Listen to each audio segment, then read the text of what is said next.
ازيكم يا حبايبي؟ عاملين ايه؟ وحشتوني. يا رب تكونوا بخير وبألف صحة. معلش بقى ايدي معكوكة لان انا كنت بصور الفيديو، بس التليفون فصل. لقيت ابني بيقول لي انت بتصوري مين يا ماما؟ ده التليفون فاصل.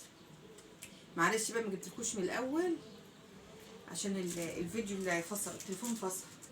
عايزاكم بقى توصلوا الفيديو ده ل5000 لايك و5000 مشاهد، وتفعلوا زر الجرس عشان يوصلكم مننا ايه كل جديد وكل فيديو ايه انزله.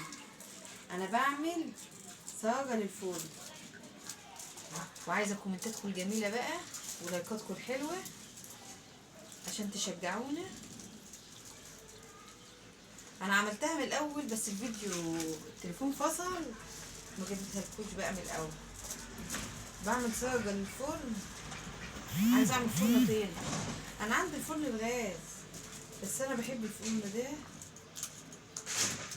وشفت كم واحد بقى عامل صاجة، انها كان الاول بيعملوها حديد.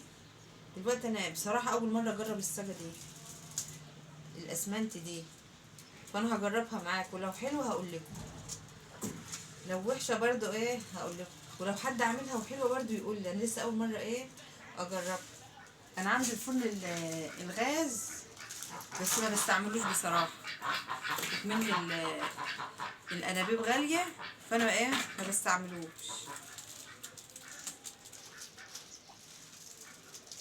قلت ايه اجرب بقى الفرن ده كده، ما انا ما عنديش صاجة تانية حديد ومعرفش مين اللي بيبيعها. قلت بقى ايه اجرب معاكم الفرن ده، فرن الطينة بالصاجة دي، ولو طلعت حلوة هقول لكم حلوة، لو وحشة برضه هقول لكم ايه وحش. انا شفت ناس ياما عاملينها، قلت لا لازم ايه اجربها. انا بحب اصلا نفسه في الاكل.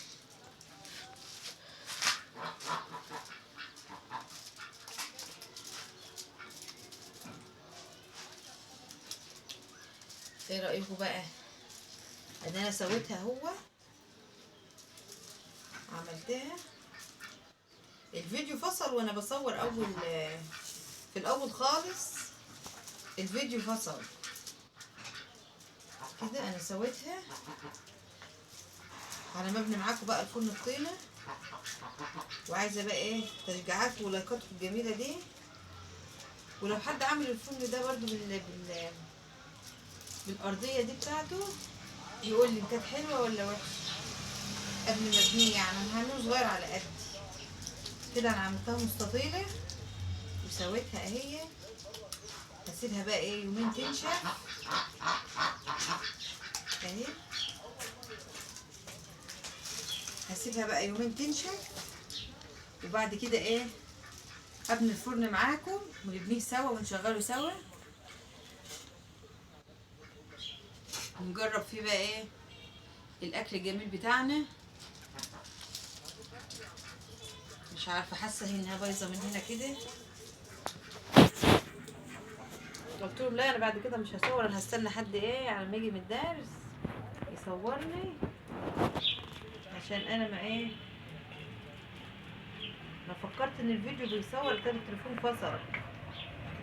مش شغاله بقى وقاعده وعماله اتكلم مع حبايبنا والتليفون اساسا ما بيصورش.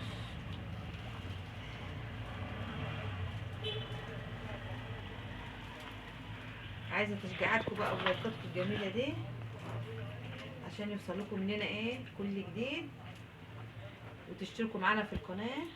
عايزاكم توصلوا القناه دي ل5000 مشترك، وعايزه لايكاتكم الجميله واشتراكاتكم وتعليقاتكم والكومنتات بتاعتكم على قناه يوميات ام ساجده الريفيه. قناه اسمها يوميات ام ساجده الريفيه.